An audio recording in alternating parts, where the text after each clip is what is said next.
بالله من شرور أنفسنا ومن سيئات أعمالنا من يهده الله فلا مضل له ومن يضلل فلا هادي له ونشهد أن لا إله إلا الله وحده لا شريك له ونشهد أن سيدنا ومولانا محمدا عبده ورسوله صلى الله تعالى عليه وعلى آله وبارك وسلم. أما بعد فأعوذ بالله من الشيطان الرجيم. بسم الله الرحمن الرحيم. صبغة الله ومن أحسن من الله صبغة ونحن له عابدون. صدق الله العظيم.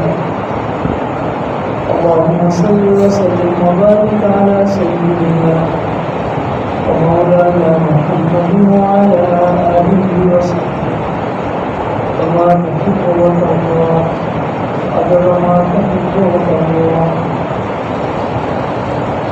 برحمة الله واجبه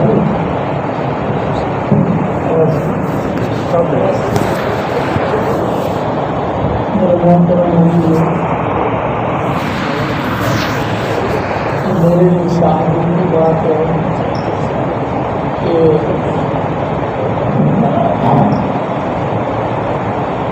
آپ حضرات کے ساتھ مل کر بولنے کا اللہ کی روزہ کے لیے موقع ملا. اللہ تعالیٰ کچھ دیر کی ہمارا دیکھنا اپنی باتوں میں محفوظ کرنا.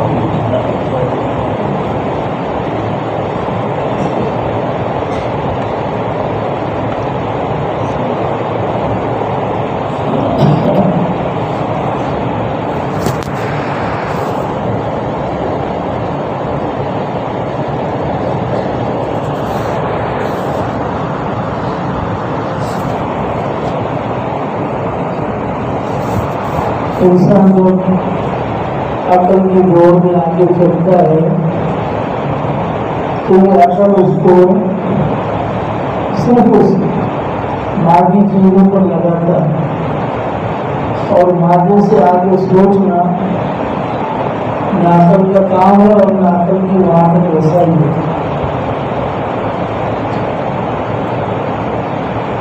جتنے دنیا میں عقل والے لوگ آتے ہیں یہ مقصد نہیں ہے کہ باقی جو ہے وہ عقل والے نہیں ہیں جو اپنے آپ کو دنیا میں بڑے بڑے فلسفی اور عقل والے مانتے ہیں، لیکن جب ان کی محنت کو دیکھا جائے تو اس کی محنت، اس کی تحقیقات اور اس کے دنیا میں جتنے بھی کام ہے وہ صرف دنیا کی ضروریات اور اس باتوں پر محنت کرتے کرتے وہ زندگی اپنی ختم کر دیں. جیسے کہتے ہیں نا کہ بھائی دنیا میں کتنی بڑی ایجادات ہوئی، ایجادات ہوتے ہوتے ہوتے انسان جو ہے آج سب سے بڑی چیز کے مریض تک پہنچ رہا ہے اور چاند پر زمینیں آلات کر رہا ہے. تو بہت بڑی بات ہے نا. تو عقل کی رسائی جن چیزوں تک ہے، محنت ہے، وہ اپنی محنت میں چل رہے ہیں. لیکن یہ کبھی کسی نے نہیں سوچا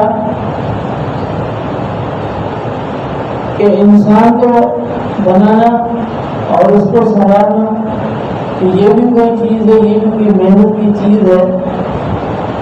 اس پر میں عقل والے سوچتے ہیں اور ان عقل والوں کا یہ موضوع ہے. یہ موضوع انبیاء کرام علیہ السلام کا ہے.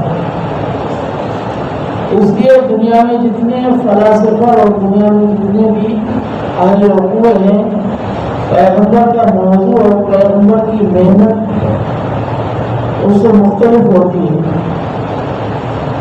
نبی کی محنت وہ انسان کے عقول کو تیز کرنے کے لیے نہیں ہے کہ یہ عقل اتنی تیز ہو جائے کہ اس کے تمام غذاؤں کی اور کھانے پینے کی چیزوں کا علم ہو، اور اس کو جتنے یہاں پر فصلیں اور جنسیں سفر میں چلتی ہیں ان کا ان کو پتہ چل جائے کہ جنسیں کس قسم کی ہیں، چاول کی کتنی قسمیں اور کتنے ریٹ ہیں چاول کے، اور گندم کے ریٹ کیا اور گندم کی قیمتیں کتنی ہیں اور گندم کی کتنی جنسیں ہیں۔ یہ پیغمبر کا موضوع نہیں ہے۔ یہ جس چیز کی ضرورت ہے، جس کو ضرورت ہے، وہ خود اپنی ضروریات کو گھٹاتا ہے، بڑھاتا ہے اور اس کو چلاتا ہے۔ یہ انسان کی ضرورت کی چیزیں ہیں جس کے لیے انسان کو مستقل کسی کمیٹی بنانے کی ضرورت نہیں ہے۔ اگر دنیا میں انسان اکیلا ہو، کوئی اجتماعی زندگی نہ ہو، اکیلا ہو، تو اکیلا بھی اپنے کھانے پینے رہنے کا انتظام کرے گا۔ اگر کروڑوں اربوں انسان ہیں وہ انتظام کرتے ہیں، اگر اکیلا ہوگا تو انتظام کرے گا۔ اور اگر جہاں تک ضروریات کا تعلق ہے اس کو جتنا کم رکھیں گے کم پوری ہو جائے گی، اور اگر اس کو بڑھاتے چلے جائیں گے تو انسان کی ضرورت پوری نہیں ہوگی۔ جہاں تک بڑھاتے چلو اور جہاں تک کم کرتے جاؤ، یہ تو انسان کی اپنی مرضی ہے۔ ہاں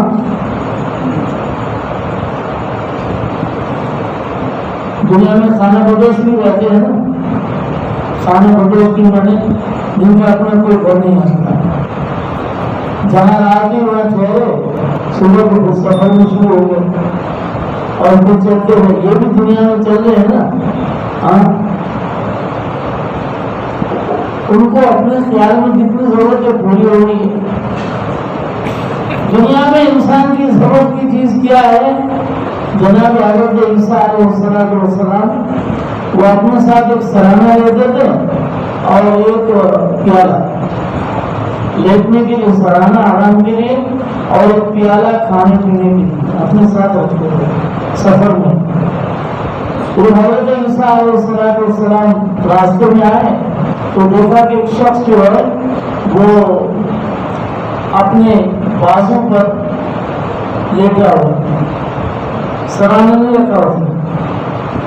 تو فرمایا کہ اس کا مقصد کہ سرانے کی انسان کو ضرورت نہیں ہے، تو سرانا بھی چھوڑ دیا۔ آگے آیا تو دیکھا کہ نہر سے ایک پانی چلو سے پانی پی رہا ہے، تو فرمایا اس کا مطلب کہ پیالے کی بھی ضرورت نہیں ہے، یہ ہے انسان کی ضرورت۔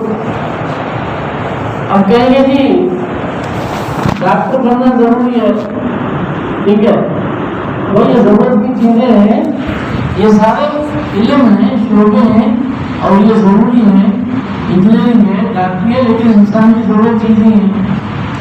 اگر خانہ بدوش ہے جو اپنا گھر بناتا ہی نہیں، شام کو جہاں آیا ٹھہر گئے، صبح کو چلے گئے، اس کو پوری زندگی میں انجینئر کی ضرورت ہے،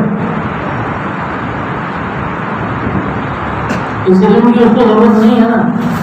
تو یہ علم انسان کی فطرت کے مطابق تو نہیں ہوا، ضرورت کے مطابق ہے۔ جس کو ضرورت نہیں ہے اس کو انجینئر کی کوئی ضرورت نہیں ہے۔ ایک آدمی پیدائش سے مرتے دم تک بیمار نہیں ہوتا، اس کو ڈاکٹری کی ضرورت ہے، میڈیکل کی اس کو ضرورت ہی نہیں پڑی، اس کو کیا ضرورت ہے؟ فرعون کو 400 سال سر میں درد ہی نہیں ہوا، اس کو کس ڈاکٹر کی ضرورت ہے بتاؤ؟ یہ بھی کوئی چیز ہے، ہمیں ضرورت کی چیزیں ہیں، اس کا فطرت کے ساتھ تعلق۔ اس لیے انبیاء کرام علیہ السلام برتن بنانا، جہاز بنانا اور دنیا کی چیزیں بنانا یہ نہیں سکھاتے۔ یہ جو لوگ اعتراض کرتے ہیں نا کہ بھائی دین میں یہ تو چیز واقعی نہیں ہے، اس لیے کہ نبی کا موضوع یہ نہیں ہے کہ ضرورت کی چیزیں بتلائے، بلکہ نبی انسان کی فطرت کو بیدار کرنے کے لیے آتا ہے کہ تم کون ہو، اس کو اپنی صورت دکھانے کے لیے آتا ہے۔ المومن مرآۃ المومن، حدیث میں نا مومن کا آئینہ ہوتا ہے۔ جب کوئی شخص آئینے کے سامنے آتا ہے تو اس کی اپنی تصویر اسے نظر آتی ہے کہ میں جو اپنے آپ کو سمجھ رہا تھا وہ تو نہیں ہوں، میں تو کوئی اور چیز ہوں۔ تو پیغمبر انسان کو آئینہ دکھاتے ہیں کہ تم کیا چیز ہو، نبی آئینہ دکھاتے ہیں، تو پھر اسے اپنی حیثیت یاد آتی ہے کہ میں کیا چیز ہوں۔ پیغمبر انسان کی فطرت کو بیدار کرنے کے لیے اور فطرت پر چلانے کے لیے آتے ہیں۔ اسی لیے قرآن کریم میں کہیں بھی آپ کو برتن بنانے کا اور کھانے پینے کے اور سورج چاند اور سیاروں کی تحقیقات کا علم نظر نہیں آئے گا، اس لیے کہ قرآن میں علم ضرورت ہے ہی نہیں۔ خامخواہ لوگ اس کے پیچھے پڑے ہوئے، اور علماء بھی جو یورپ سے اور دنیا کی چیزوں سے متاثر ہوتے ہیں وہ بھی ان کے پیچھے پڑے ہوئے ہیں کہ قرآن میں یہ چیز یہاں سے ثابت ہے، یہ یہاں سے ثابت ہے، یہ کیوں ثابت کرتے ہو؟ ضرورت کیا ہے؟ جب اللہ کا کلام ضرورت سے بحث ہی نہیں کرتا تو اس کے پیچھے پڑنے کی ضرورت کیا ہے؟ قرآن انسان کو فطرت پر چلانے کے لیے، اور نبی دنیا میں آتے ہیں انسان کو فطرت پر چلانے کے لیے۔ اگر دنیا کا کوئی جانور اپنی فطرت چھوڑ دے تو آپ کہیں گے یہ تو یار اگر گھوڑا نہ چلے، آپ کے سفر کے کام نہ ہے، تو آپ کہیں گے یار یہ تو گھوڑا ہی نہیں۔ اگر بھینس دودھ نہ دے تو آپ کہیں گے یہ تو بھینس ہی نہیں ہے۔ اسی طرح ہے نا، تو اگر انسان اپنے انسانیت میں نہ رہے تو وہ کیسا انسان؟ وہ انسان نہیں ہوا۔ تو نبی جو آتے ہیں وہ انسان کو اس کی فطرت بتانے کے لیے اور فطرت پر چلانے کے لیے اس کو آتے ہیں۔ یہ ہے مقصد نبوت۔ اسی لیے نبی ضرورت سے اور مادی چیزوں سے بحث نہیں کرتے، جو عقل والے دنیا میں بحث کرتے ہیں ان سے پیغمبر بحث نہیں کرتا۔ نبی صرف انسان کے فطرت کو بیدار کرنے کے لیے آتے ہیں۔ تو قرآن کریم کا تعلق فطرت کے ساتھ ہے۔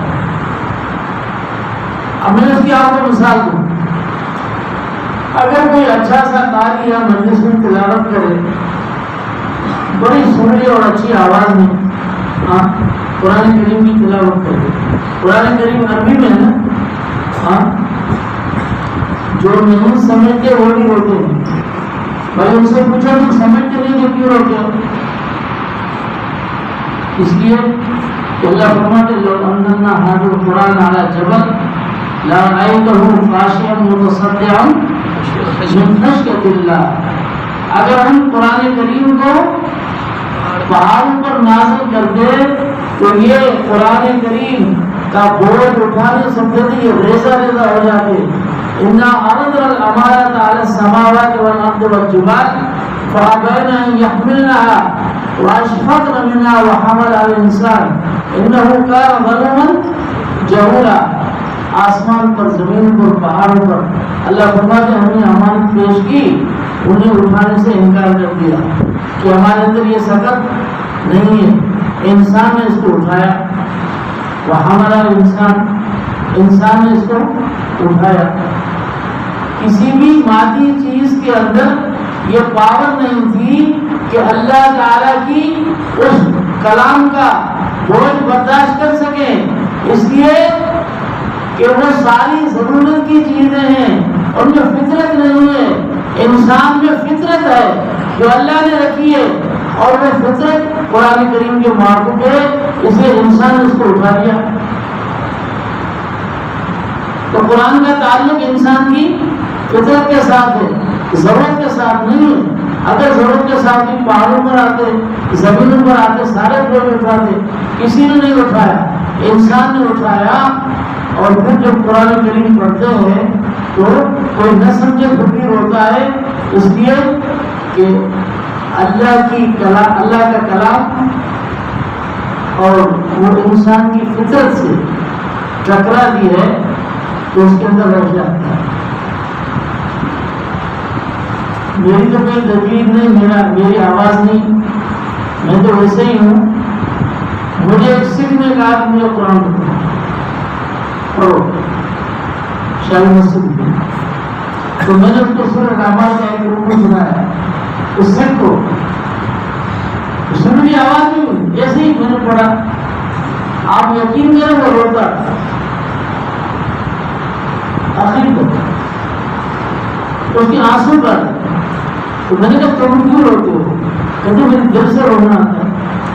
یہ فطرت کی آواز ہے، اور جو چیز انسان کی فطرت میں ہے نا اس کو انسان بھلا نہیں سکتا. ایک ایسا شخص جو اپنی زندگی میں کہتا تھا کہ میں اللہ کو نہیں مانتا، میں اللہ کو نہیں مانتا، کبھی اقرار کرتا تھا کبھی جیسے عام رہنے والے بندے ایسے ہوں گے لیکن زبان سے کہہ نہیں سکتے ہوں گے کہیں گے سارے مسلمان ہیں میں کو نہیں مانتا مجھے ماریں گے، اس لیے کہیں نہیں بھی کہتے ہوں گے لیکن دل سے انکار ہوگا. تو وہ بھی کچھ اس طرح تھا. جب وہ بیمار ہوا تو میں ہاسپٹل میں اس کو پوچھنے کے لیے گیا. تو گیا تو اس کے ساتھ میں بیٹھا تھا تو اس کی آواز نکلی اللہ. اس نے کہا اللہ. میں نے کہا تم نے اللہ کیوں کہا؟ تو اس نے خود سوچا کہ پتہ نہیں کیسے آواز نکلی. میں نے کہا کیوں اللہ کہا؟ کہتے یار مجھے کچھ سمجھ نہیں آتی کہ میں نے کہا امی کہتے ابو کہتے اللہ کیوں کہا تو نے؟ تو میں نے پھر اس کو بتایا. میں نے کہا یہ اللہ یہ انسان کی فطرت ہے، اس کو انسان بھلا نہیں سکتا. لینن کا جب موت ہو رہا تھا مر رہا تھا تو اس کی زبان پہ آخری الفاظ یہ تھے لینن کی زبان پر جس نے ساری زندگی اسلام کے خلاف اپنی زندگی وقف کر دی اور مشن اس کا یہی تھا، جس نے کیا کچھ نہیں کیا لیکن جس کی تاریخ آپ پڑھیں حیران ہو جائیں گے. اس لینن کی زبان پہ زندگی کے آخری کلمات یہ تھے اٹھ مائی گاڈ. اندازہ کرے کہ یہ فطرت کی آواز ہے، اس کو انسان بھلا نہیں سکتا. اس کا تو نبی جو ہے یہ انسان کی فطرت کو بیدار کرنے کے لیے اور جگانے کے لیے آتے ہیں. اب اگر کوئی فطرت کو نہیں چلتا جیسے بچہ ہوتا ہے ہاں چھوٹا بچہ ہوتا ہے اگر وہ کوئی غیر فطری عمل کرے تو آپ بچے کو چھوڑتے ہیں تھپڑ مارتے ہیں. ہاں تھپڑ مارتے ہیں. کیا آپ کو کوئی کہے نہیں بچے کی مرضی ہے جیسے کرتا ہے آپ اس کو کیوں کہتے ہو؟ تو اس طرح کوئی کہے گا یہ بچے کو مارے گا. آپ تو اور کو بھی کہے گا میرا بچہ کو غلطی کرے تو آپ اس کو مار سکتے ہو. استاد کو کہتے ہیں بازار میں کہ اس کو کہتے ہیں تاکہ بچہ کوئی غلطی نہ کرے. ہاں تو جتنی بچے کی حیثیت ہے ماں باپ کے سامنے ہم سب کی حیثیت اللہ کے سامنے اتنی ہے ہاں تو اللہ کو ہمیں جان دے کہ اللہ نبیوں کو بھیجے کہ اس کو سیدھا کرو. اگر شرافت سے سیدھے نہیں ہوتے فطرت میں نہیں آتے تو تلوار لے کر نکل جاؤ. بھائی اس میں کون سی بڑی بات ہے؟ بھائی فطرت پہ چلانا تو ضروری ہے. جس طرح بچے کو فطرت کے مطابق چلایا جاتا ہے تاکہ بچہ سیکھ جائے تو اس طرح اللہ تعالیٰ انسان کو فطرت پر چلانے کے لیے پیغمبر کو بھیجا. اگر عقل والے دیکھو اللہ تعالیٰ نے کیسی بات فرمائی والعصر ان الانسان لفی خسر. یہ ایک آیت یا دو آیتیں ہیں لیکن اس میں پوری انسانیت کی تاریخ آپ حیران ہو جائیں گے کہ اللہ کی کلام کی شان اور اعجاز کی آئے. اللہ تعالیٰ نے جب انسان کے خسارے کو بیان کیا کہ ساری انسان خسارے میں ہے تو اللہ نے گواہ کس کو بنایا؟ زمانے کو اللہ نے گواہ بنایا. زمانے کو گواہ بنانے کا مقصد کیا ہے کہ یہ تاریخ اور یہ زمینی حقائق یہ آپ کو خود بتا دیں گے کہ جو انسان نبیوں کی بات کو چھوڑ کر عقل کے پروگرام کے ماتحت چلے ہیں وہ کبھی کامیاب ہوئے ہی نہیں ہے. اگر کہیں ہو تو آپ بتا دو. اب کوئی کہے کہ کامیاب ہیں تو بتا دو. دولت جمع کی ہوگی، اسباب جمع کیے ہوں گے، کامیاب ہوں گے، ٹھیک ہے. تو اگر دولت میں کامیابی ہے تمہاری تو 60 سال کے بعد تم اتنی بڑی کامیابی اور جمع پونجی یہ جمع کر کے سب پھر اس کو الوداع کہہ کے چھوڑ کے چلے کیوں جاتے ہو؟ تمہارے بچوں کو تمہیں اٹھا کے قبر میں گاڑ دیتے ہیں. تمہیں اتنی تمہاری کامیابی ہے تو 7 سال میں تم اسے چھوڑ کے چلے گئے. کامیابی نہیں. یہ عقل انسان کی کامیابی کو کیا سمجھے گی؟ نہیں سمجھ سکتی. اور پھر اللہ تعالی نے زمین کو، حقائق کو، زمانے کو گواہ بنا کر یہ فرمایا کہ زمانے کی قسم ہے، اس زمین کی تاریخی حقائق یہ بخوبی آپ کو بتلا دیں گے کہ انسانیت اللہ کو چھوڑ کر کبھی بھی کامیاب نہیں ہوئی. اللہ کے احکام کو چھوڑ کر اور اللہ کے پیغمبر کے اس بتائے ہوئے راستے کو چھوڑ کر انسان کبھی دنیا میں عقل کے پروگرام سے کامیاب نہیں ہوا ہے. یورپ والوں کو دیکھ لو، چائنا والوں کو دیکھ لو. تم مثالیں دیتے ہو، ٹھیک ہے، تمہیں دیتے رہو مثالیں، تمہاری اپنی مرضی ہے. اگر کوئی آدمی یورپ کی مثال دیتا ہے کہ بھائی وہ بڑے کامیاب ہے، تو میں نے کہا اس کو آپ جو ہے رات کو اس کی چارپائی کے ساتھ ایک کتا بٹھا دو کہ وہ کتے کے ساتھ سوئے، اور جو کھانے پر بیٹھے تو اس کے ساتھ ایک کتا بٹھا دو. کیونکہ وہ یورپ والے تو کتے کے ساتھ کھاتے ہیں، ان کی تو تہذیب ہوئی ہے، اور کتے کے ساتھ سوتے ہیں. تو تم بھی کتے کے ساتھ سو سکتے ہو، کتے کے ساتھ کھا سکتے ہو.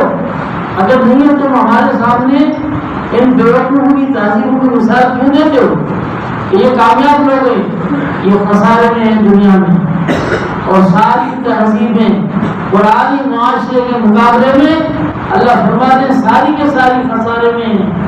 کبھی کوئی ترقی نہیں کر سکتا، نہ اس کی اندر صاف ہو سکتا ہے، نہ پاک ہو سکتا ہے.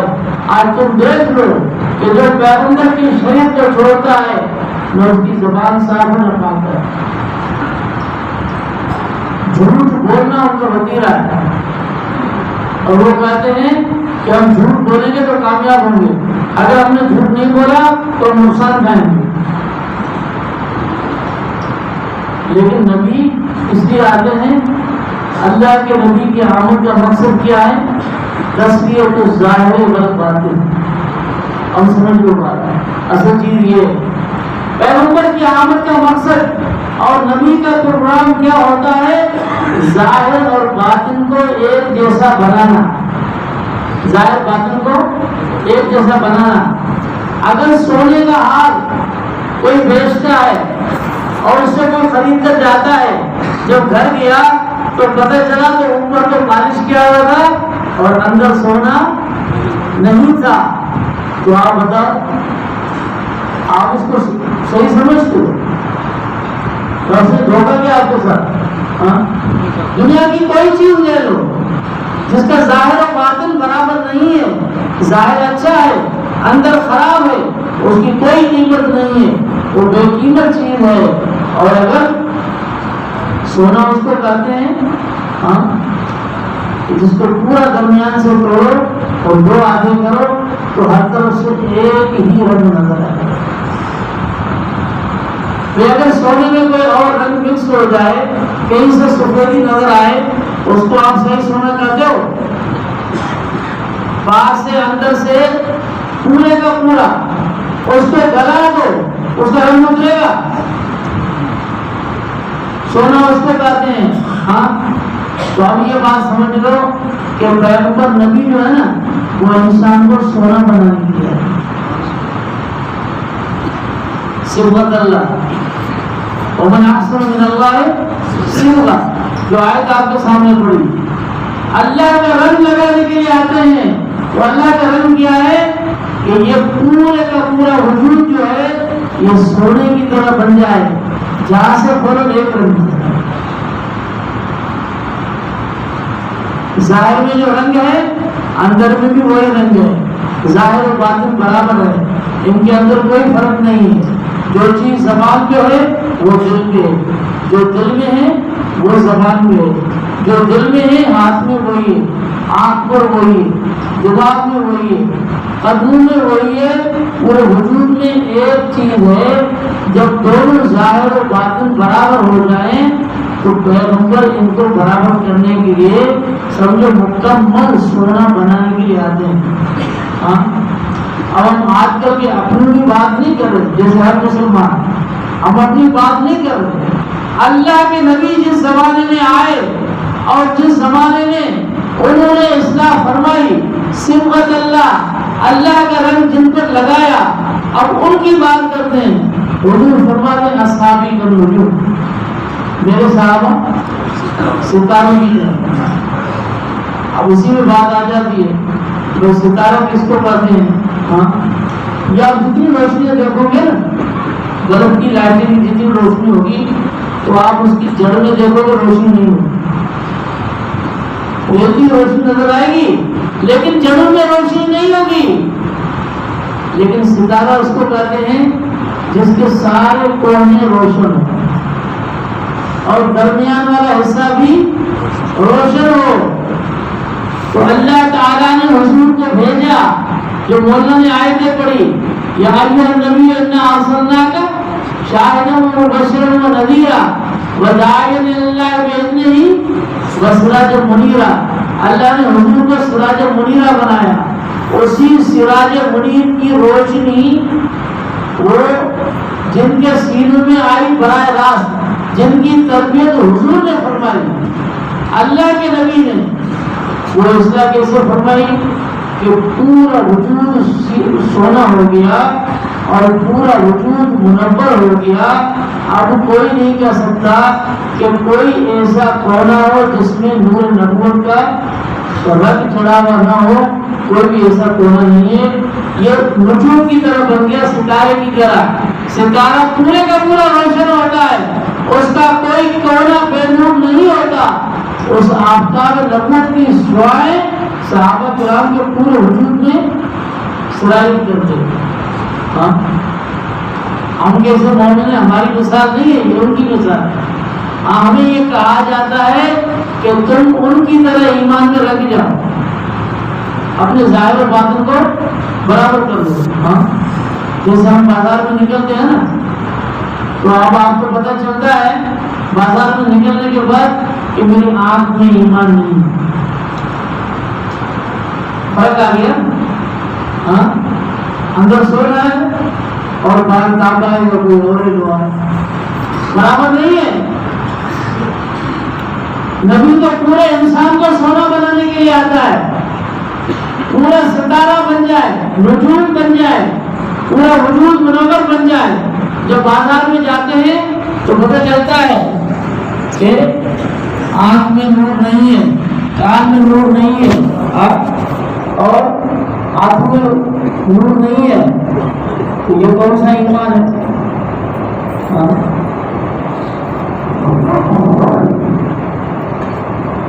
حضرت علامہ نور شاہ کشمیری رحمۃ اللہ علیہ، حضرت نے اسلام اور ایمان میں جب تذکرہ آیا بخاری شریف میں تو حضرت نے لکھا ہے فیض الباری میں، حضرت فرماتے ہیں کہ اسلام اور ایمان میں کیا فرق ہے. اسلام ایک آدمی مسلمان ہے اور ایک کیا ہے؟ مومن ہے. تو حضرت نے بڑا عجیب اسلوب سے بتایا، اس لیے میں آپ کو بتا رہا ہوں. حضرت فرماتے ہیں اسلام اور ایمان میں کیا فرق ہے. جو چیز ان تمام اعضاء سے رچ رچ کر دل میں آ جائے اس کا نام ایمان. ہاں، یہ کلمہ لا الہ الا اللہ جب تمام اعضاء سے رچ رچ کر دل میں آ جائے تو اس کا نام کیا ہے؟ ایمان. اور اسلام کیا ہے؟ جب یہ نور کلمے کا دل سے پھوٹ پھوٹ کر ہر ایک عضو سے نکلے تو اس کا نام اسلام ہے. جب یہ نور آنکھ سے نکلا تو اب آنکھ مسلمان ہے، ورنہ ہمارے دل میں ایمان تو ہے لیکن آنکھ مسلمان نہیں ہے. یہ اس زمانے کے ایمان. صحابہ کیسے تھے کہ فاروق اعظم رضی اللہ تعالیٰ عنہ بیت المال کا مشت تقسیم فرما رہے ہیں، مشت تقسیم فرما رہے ہیں اور اپنے ناک پر ہاتھ رکھا ہوا. تو کسی نے کہا حضرت مشت آپ گھر پر لے گئے خوشبو آ رہی ہے نا، اسے کیا؟ تو فرمایا کہ مشت کا نفع ہی خوشبو ہے اور کوئی بھی نہیں ہے.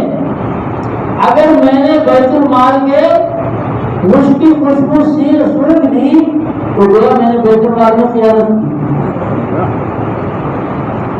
ارے ہماری آنکھ مسلمان نہیں، ہم نے لاکھ بھی مسلمان تھے.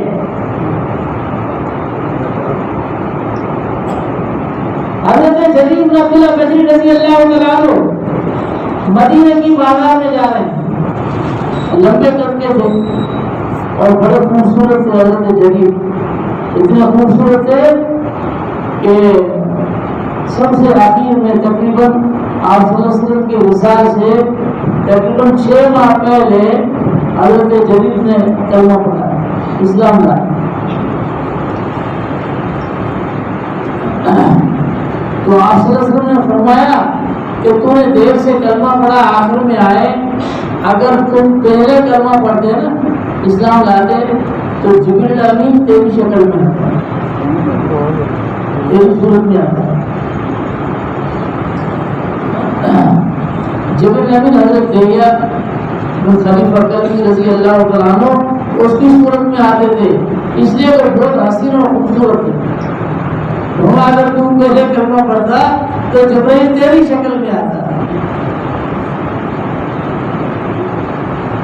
اور فرماتے ان کی خوبصورتی کی سب سے بڑی مثال کیا ہے؟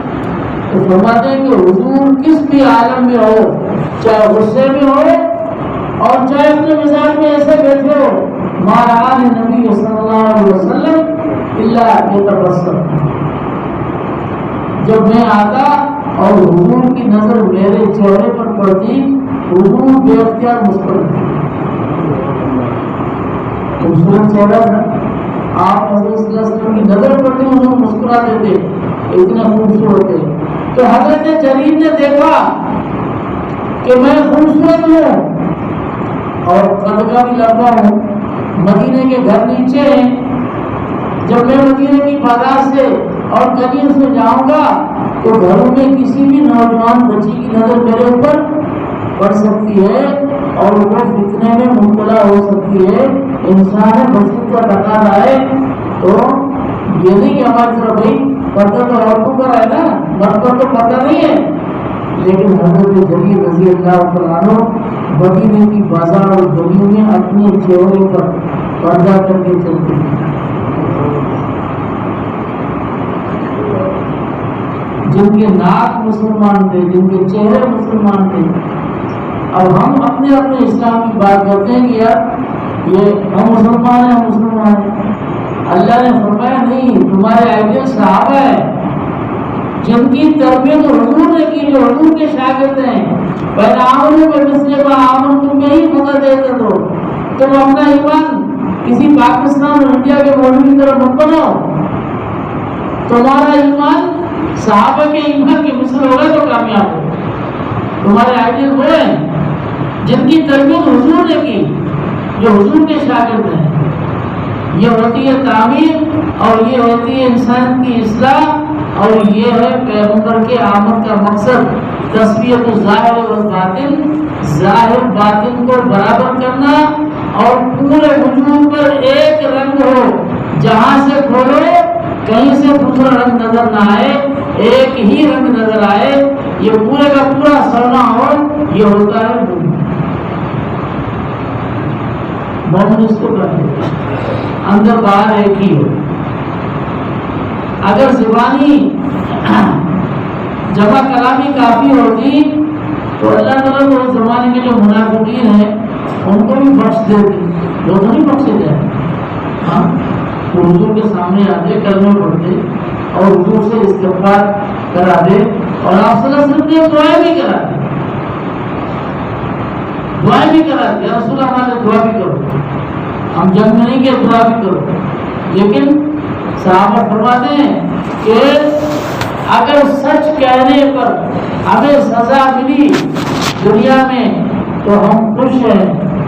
ہاں کہ قرآن میں اللہ نے ہماری توبہ کو قبول کر کے ہمیں معاف کر دیا سچ کہنے پر. لیکن اگر منافقین نے جھوٹ بولا اور حضور نے ان کے لیے استغفار کی اور دعا بھی کی لیکن اللہ نے قرآن میں ان پر وعید بھیجی، یہ تو سب سے بری بات ہے کہ قیامت تک جب تک قرآن کی تلاوت ہوتی رہے گی ان پر لعنتیں برستی رہیں گی. وہ صرف اس لیے کہ پیغمبر کی تربیت کو انہوں نے قبول نہیں کیا، کلمہ تو پڑھ لیا، لیکن اپنا جو اللہ کی محبت کا رنگ تھا اس میں نہیں رکھی۔ اللہ فرماتا ہے صبغۃ اللہ کی محبت کے رنگ میں رنگ جاؤ، اللہ کی محبت سے وہ بساؤ، اور صرف زبانی کرنے پر نہیں رکو بلکہ اللہ کی محبت میں رنگ جاؤ، جس طرح صحابہ تھے اور جس طرح جو جتنے بھی اللہ کے نیک بندے آئے اسی طرح تم اللہ کی محبت میں رنگ جاؤ، ظاہر باطن اپنے کو برابر کر لو۔ اور پھر دوسری بات یہ کہ ظاہر کی اصلاح کی اتنی کوشش نہیں کرو، اپنے اندر کو سنوارنے کی کوشش کرو، اس لیے کہ قیمت ہی کسی چیز کی اس کے اندر کی چیز پر ہوتی ہے، ظاہر کی قیمت چیز پر قیمت نہیں ہوتی۔ اگر آپ نے انڈا خریدا اور کھولا اندر سے خراب ہے اس کی کیا قیمت بولو؟ اخروٹ بادام فروٹ سارے خرید کے آئے، اندر کھولا خراب ہے تو اس کی کیا قیمت ہے؟ کوئی قیمت نہیں ہے نا۔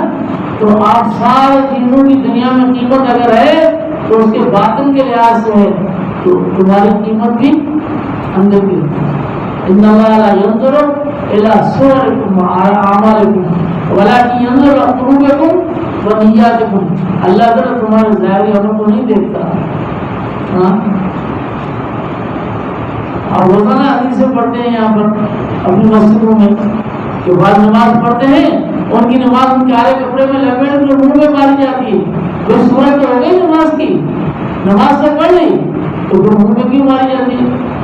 کہ اللہ تعالیٰ صورت کو نہیں دیکھتے، اللہ تعالیٰ تو انسان کے اندر کی نیت کو دیکھتے ہیں کہ اس کے اندر کیا چیز ہے۔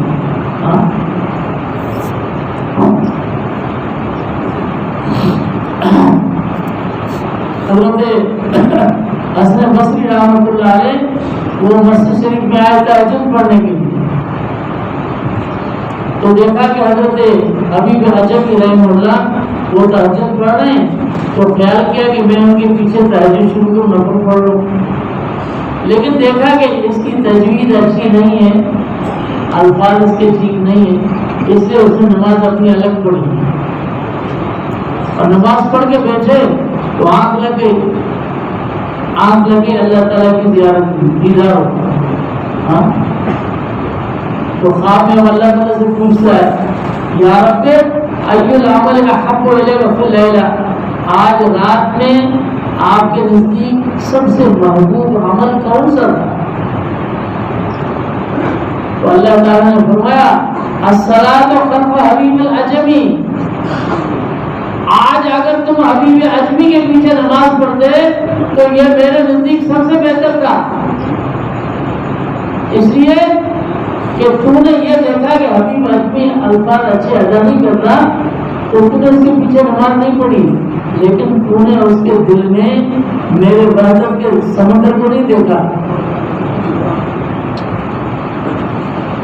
کہ اس کا دل میرے نام کے ساتھ دھڑکتا ہے، اس کو نہیں دیکھا تم نے۔ قیمت تو دل کی ہوتی ہے، اسی لیے نبی کس لیے آتے ہیں اور پھر کوشش کس پہ کی جاتی ہے؟ پیغمبر اپنے محنت کی ابتدا اعضاء سے نہیں کرتا، محنت کی ابتدا ہی دل سے کرتا ہے کہ اس کلمے کو دل میں اتارو، ایمان بناؤ، یقین بناؤ، پہلے محنت ہی دل پہ کرتا ہے۔ جب دل کے اندر اللہ کی محبت عظمت آ گئی تو پھر آہستہ آہستہ اس کا نور جو ہے وہ پھیلتا جائے گا۔ یعنی پیغمبر اللہ کے نبی وہ کس لیے آتے ہیں؟ دل کے اندر بلب کو جلانے کے لیے۔ کوئی بلب روشن ہو تو اندھیرا ختم ہو گیا نا، یہاں پر لائٹنگ آ گئی تو اب اندھیرا ختم، تو بلب لگا ہی دل میں ہوا، نہ آنکھ میں نہ دماغ میں کہیں بھی نہیں، یہ سارے کمرے ہیں ان کا بلب دل میں لگا ہوا ہے، اور پیغمبر آتے ہیں کہ اس کی لائن کو اللہ کے ساتھ لگا کر تعلق پیدا کر کے لائن کو ٹھیک کر کے اس کے دل کو روشن کیا جائے۔ جب دل میں بلب جل گیا، بتی جل گئی، اس کا نور جب پھیل گیا تو اندھیرا ختم، سارے اندھیرے ختم ہو جاتے ہیں۔ اللہ ولی الذین آمنوا یخرجہم من الظلمات الی النور، اللہ تعالیٰ مومنین کا ساتھی ہے، دوست ہے، مددگار ہے۔ یخرجہم من الظلمات الی النور، ہزاروں ظلمتیں ہوں، ہزاروں ظلمتیں، ظلمات جمع ہے اور نور مفرد ہو، ہاں اللہ فرماتے ہیں ہزاروں ظلمتیں ہوں لیکن میں ایک نور اور ایک روشنی سے ان تمام ظلمتوں کو ختم کر دوں گا۔ ظلمتیں کئی ہوتی ہیں، ہاں شیطانی راستے بہت ہیں، صراط مستقیم ایک ہے، ظلمتیں بہت ہیں، نور ایک ہے۔ ایک نور ساری ظلمتوں کو ختم کرنے کے لیے کافی ہے۔ آپ نے کبھی مطالبہ کیا کہ ہمیں دوسرا سورج چاہیے یا پوری کائنات کو روشن کرنے کے لیے ایک سورج کافی ہے؟ اس نے کیا مطالبہ؟ ایک سورج کافی ہے نا؟ تو ظلمتیں تو ہزاروں ہوگی لیکن ان ساری ظلمتوں کو ختم کرنے کے لیے اگر ایک سورج کافی ہے تو ایک نور کافی ہے۔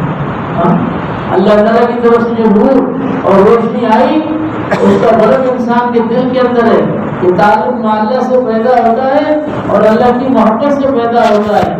تو پیغمبر نبی وہ انسان کی دل کی اصلاح کرنے کے لیے آتے ہیں تاکہ ظاہر باطن اس کا برابر ہو جائے۔ جب ظاہر و باطن اس کا برابر ہوا تو پھر یہ انسان سونا بن جاتا ہے، پھر اللہ کے حقوق بھی ادا کرتا ہے اور مخلوق کے حقوق بھی ادا کرتا ہے۔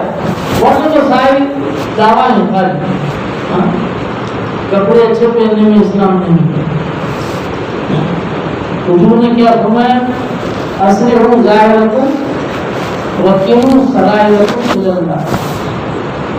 اس کی ظاہری معنی سننا بھی یہی بیان کریں گے، ہم بھی یہی کرتے ہیں کہ اپنے ظاہر کو اچھا بناؤ۔ جب آپ اپنے ظاہر کو اچھا بناؤ گے تو باطن کے لیے دعا کرو اللہ میرے باطن کو بھی اچھا بنا دے۔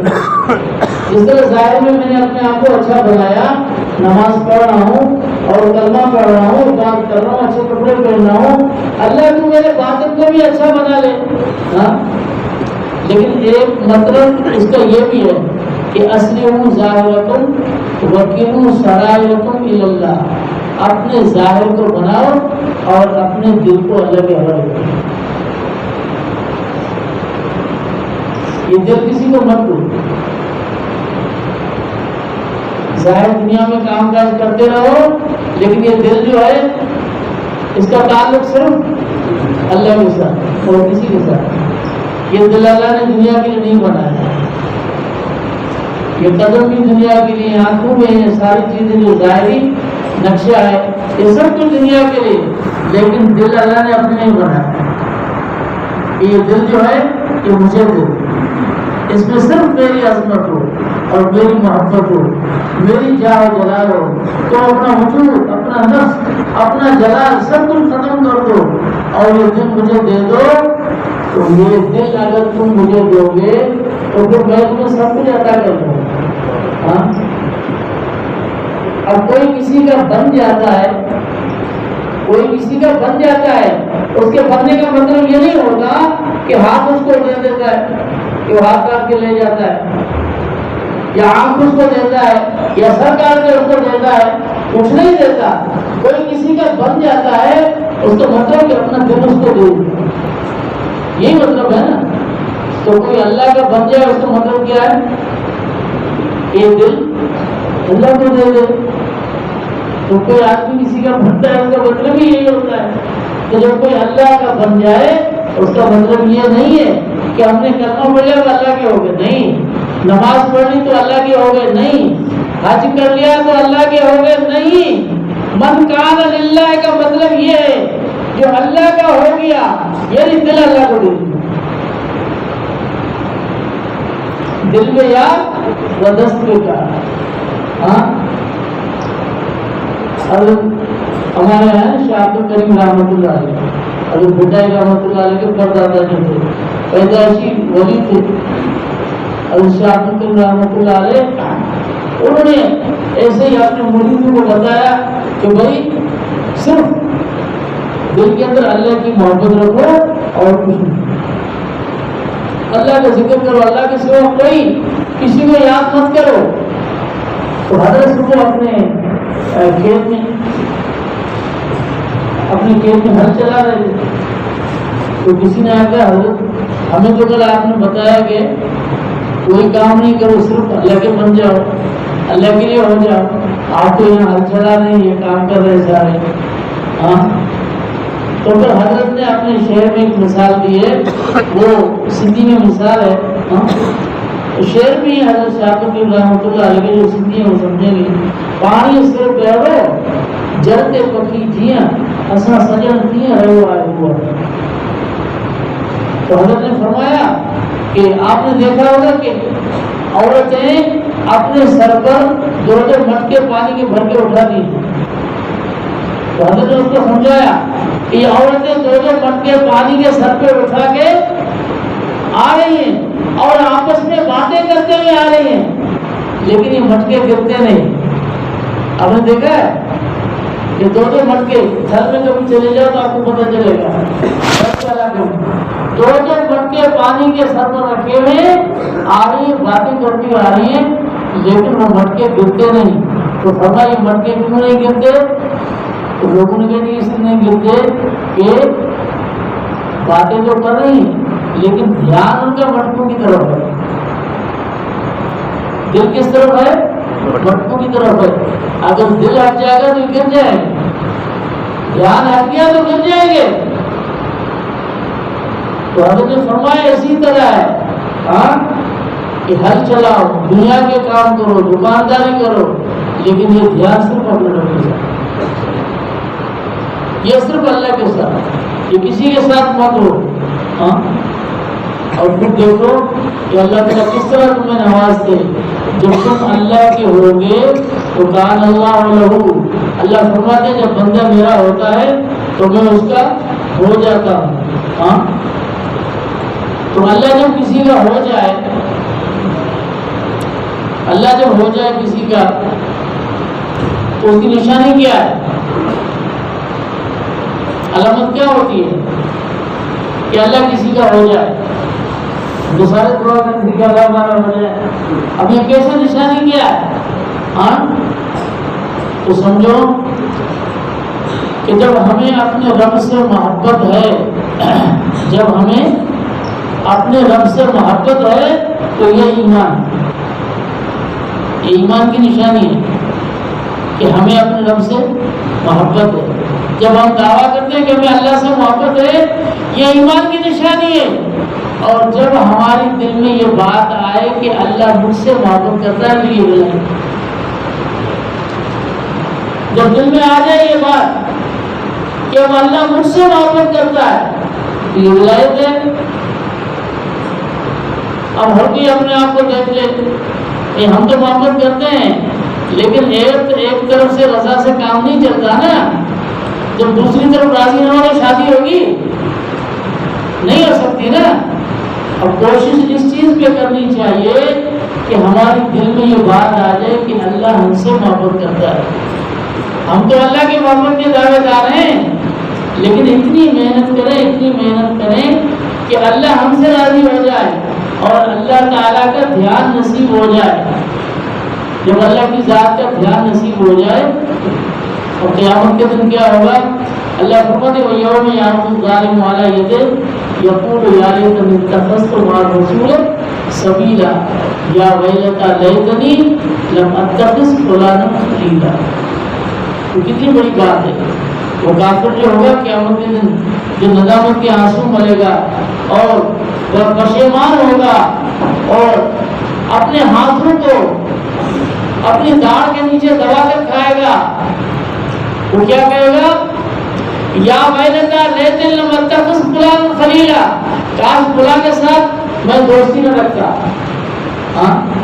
تو دوستی انسان کو خراب کرتی ہے نا، تو اگر کسی چور کے ساتھ کسی بازار والے کے ساتھ دوستی ہوگی تو صبح و شام کوئی دنیا کے تذکرے اور دنیا کی چیزیں ہوگی، اور رسی باندھ کر یہ بھی چوری کرنا شروع کر دے گا۔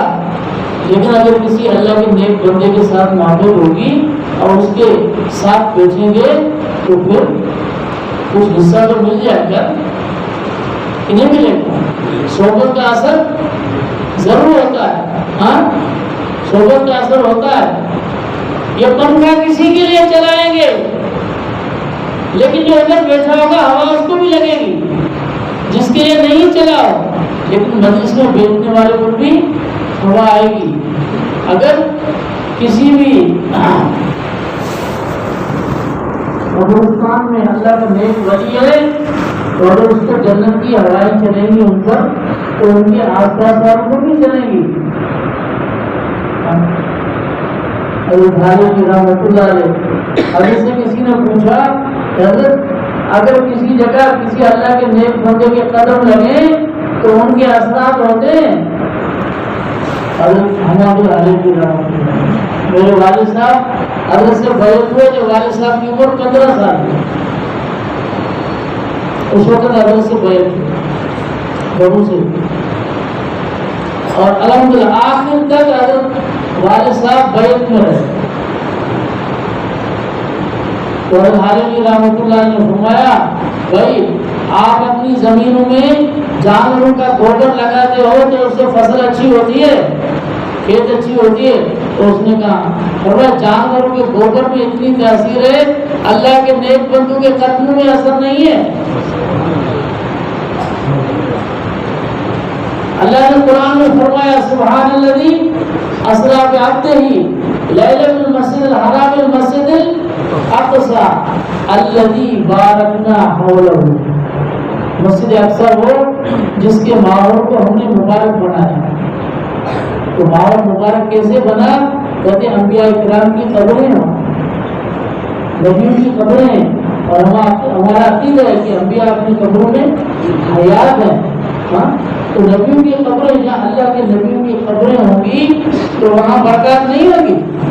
تو اللہ فرماتے ہیں الذی بارکنا حولہ، تو اللہ فرماتے ہیں وکونوا مع الصادقین، صحبت اختیار کریں۔ حضرت نانوی رحمۃ اللہ علیہ اور حضرت گنگوئی رحمۃ اللہ علیہ یہ دونوں ساتھ تھے، شاگرد بھی ساتھ تھے، پھر استاد بھی ساتھ رہے، ساری زندگی ساتھ تھا ان کا، آپس میں دوستی تھی۔ تو حضرت نانوی رحمہ اللہ حضرت حاجی امداد اللہ مہاجر مکی سے بیعت تھے، تو جب بھی آتے تو حضرت حاجی صاحب کی باتیں کرتے، جس طرح لوگ آتے ہیں اپنے مرشد کی باتیں کرتے ہیں، فضائل بیان کرتے ہیں، تو اس طرح سے وہ آتے ہوئے حاجی صاحب کی باتیں کرتے۔ تو حضرت گنگوئی رحم اللہ نے فرمایا کہ یہ روزانہ کیا حاجی صاحب کی رٹ لگائی ہوئی کیا ہے؟ ادھر پڑھو کتابیں پڑھو، یہ کیا کر رہے ہو؟ حاجی صاحب کی کیا رٹ لگائی ہوئی ہے؟ تو وہ اس کے ساتھ اس لیے کہ علم کا بھی اپنا ایک ناز ہوتا ہے نا، ہاں تو حضرت گنگوئی رحم اللہ کوئی معمولی آدمی نہیں تھے۔ حضرت گنگوئی رحم اللہ کی اگر کوئی فتاوی مطالعہ کرے تو امام محمد سے کم نہیں، اتنے محتاط ہیں۔ اور پھر جس کو کہا جاتا تھا ابو حنیفہ کا عصر ہی، اپنے زمانے کا ابو حنیفہ، تو اس کے علم میں ناز بھی تو ہوگا نا۔ تو بتائیے کیا رٹ لگائی گی؟ تو ایک دن تو خیال آیا یار یہ تم حاجی صاحب کرتے ہو، مجھے بھی کبھی لے جاؤ، میں بھی بیعت ہو جاتا ہوں۔ تو یہ چلے گئے وہاں۔ اب ہم حاجی صاحب رحمۃ اللہ کی خدمت میں آئے تو عرض کی کہ حضرت میں بیعت تو ہوں گا لیکن میں ذکر نہیں کروں گا، میں مشغول ہوں، پڑھاتا ہوں اور ذکر نہیں کروں گا۔ تو حضرت نے فرمایا بھائی ٹھیک ہے آپ ذکر کرو نہیں لیکن یہ لے لو،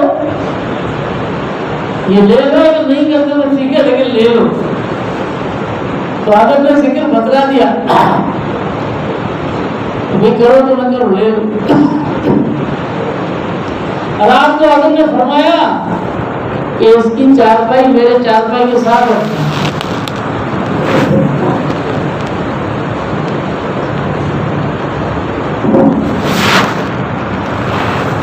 حضرت نے فرمایا اس کی چارپائی میری چارپائی کے ساتھ رکھو، چارپائی کے ساتھ اب جس کے دل میں اللہ کے محبت کے سمندر ہو، معرفت کا خزانہ ہو، اور جس کے دل اللہ کے نام کے ساتھ دھڑکتا ہو، یہ ایسے نہیں ہے جب ذکر کا ماحول ہوتا ہے تو آپ کو پتہ ہے کیا ماحول ہوتا ہے؟ بزرگ فرماتے ہیں کہ حضرت خواجہ نظام الدین بستی نظام الدین والے نے اتنا کوئی اللہ کا ذکر اپنے زمانے میں کیا اور لوگوں کو کرایا کہ فرماتے ہیں جب ہم بستی نظام الدین میں جاتے ہیں، بستی نظام الدین کے فضاؤں سے ہمیں اللہ اللہ کی آوازیں اللہ کا ذکر جب ہوتا ہے تو اسے تھوڑی اللہ نے ذکر کیے ہیں تو ماحول کے اندر ایک اثر ہوتا ہے۔ اور خواجہ نظام الدین رحمۃ اللہ علیہ تھے کون؟ جب ذکر فرماتے تو کوئی بھی اندر کمرے میں جا نہیں سکتا تھا۔ سلطان الاسکار کی اتنا تیز تھا حضرت کا، جب دیکھتے کہ بازو یہاں پڑا ہوا ہے، گردن وہاں پڑی اور پاؤں وہاں پڑے، جسم سے الگ ہے، کوئی جا نہیں سکتا تھا۔ ہمارے گاؤں میں فقیر تھے فقیر ہاشم رحمۃ اللہ علیہ، جو حضرت بڑے حضرت حالجی رحمۃ اللہ علیہ کے بڑے مریدین میں سے تھے۔ وہ ہاشم فقیر جب مسجد میں آتے اور ہماری پرانی مسجد تھی جامع مسجد، اس میں ہم ذکر کرتے تو مسجد میں کوئی داخل نہیں ہو سکتا تھا۔ جب ہاشم فقیر ذکر فرماتے تو مسجد کی اینٹ سے الگ ہوتی تھی نظر آتی۔ یہ اللہ والوں کے ذکر کے تاثیرات ہیں۔ تو حضرت فرمایا اس کی چارپائی میری چارپائی کے ساتھ لگا۔ اب اس بڑے وحدت کے سامنے جو سویا ہوا ہے اس کے ساتھ، تو اس کے دل کی کیفیت کیا ہوگی؟ جب رات کا کچھ حصہ گزرا تو دل مضطرب ہوا، بے چین ہوا، نیند نہ آئے۔ اب دل میں خیال آیا کہ کیا کروں، چلو وضو کر لیتا ہوں شاید چین آ جائے۔ وضو کیا لیکن چین نہیں آیا۔ پھر دل میں ایک دم خیال آیا کہ حاجی صاحب نے ذکر بتایا ہے، اب حاجی صاحب نے، میں نے تو کہا کہ میں نہیں کروں گا لیکن یہ ضروری تو نہیں ہے، اگر کر کے دیکھوں طبیعت کو تھوڑا چین آ جائے۔ تو جب ذکر کیا تو طبیعت کو چین آیا، اور پھر گنگوئی رحمۃ اللہ فرماتے ہیں اسی رات ذکر کیا شروع کیا اور آج تک اس میں ناغہ نہیں ہے، زندگی اس میں ناغہ نہیں ہے۔ اللہ تعالیٰ نے کیا بنا دیا؟ اپنے زمانے کا قطب الارشاد۔ قطب الارشاد، میں نے اپنے حضرت سے پوچھا کہ حضرت قطب الارشاد کی معنی کیا ہے؟ حضرت فرماتے ہیں قطب الارشاد کی معنی یہ ہے کہ کوئی حضرت گنگوئی رحمۃ اللہ کی زیارت نہ بھی کرے، دنیا میں کہیں بھی حصے میں ہو، اس کو حضرت گنگوئی سے محبت ہو تو اس کا فیض دل میں شروع ہو جائے۔ ایسی ایسی شخصیت اللہ تعالیٰ نے پیدا فرمائی۔ تو دیکھو یہ کیا ہوا، یہ اس برکت سے، اس مجلس کی برکت سے اللہ تعالیٰ ہمارا دل بھی ایسا بنا، اپنی محبت نصیب فرمائے کہ ہمارا دل بھی اللہ کے ذکر سے بھر کے، اور دل میں صرف اللہ کی یاد اور اللہ کا دھیان ہو۔ یہ دل دنیا کے لیے نہیں بنا، یہ دل صرف اللہ نے اپنی محبت کے لیے بنا، اس میں اللہ کی محبت ہو۔ اس لیے قرآن کریم میں نبیوں کے بعد سب سے پہلے ذکر کس کا ہے؟ وہ صدیقین۔ صدیقین آپ کو پتا ہے کہ ہم کہتے ہیں حضرت صدیق اکبر رضی اللہ تعالیٰ عنہ، لیکن قرآن میں اللہ نے کیا فرمایا؟ صدیقین۔ ہمارا عقیدہ ہے کہ سارے صحابہ صدیق ہیں،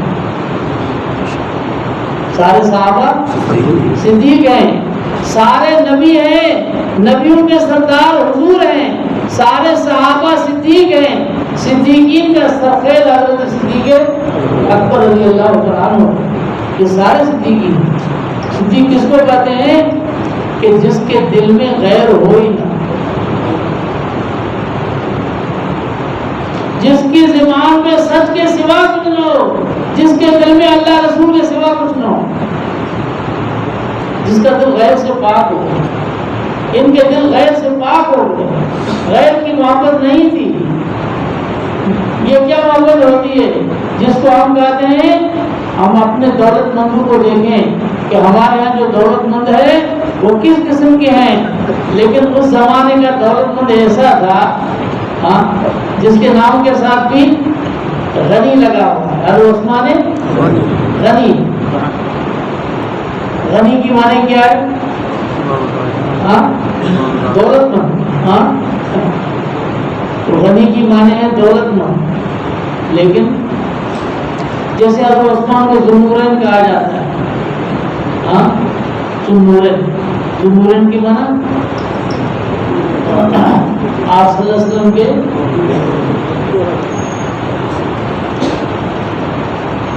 دو بیٹیاں ان کے گھر میں ذوالنورین ہیں. اور دوسرا ترجمہ کیا ہے ذوالنورین کہ حضرت صدیق اکبر سراپا جمال تھے، فاروق اعظم سراپا جلال تھے، حضرت عثمان ذوالنورین. صدیق اکبر کا جمال، فاروق اعظم کا جلال دونوں حضرت عثمان میں ذوالنورین. اسی طرح سے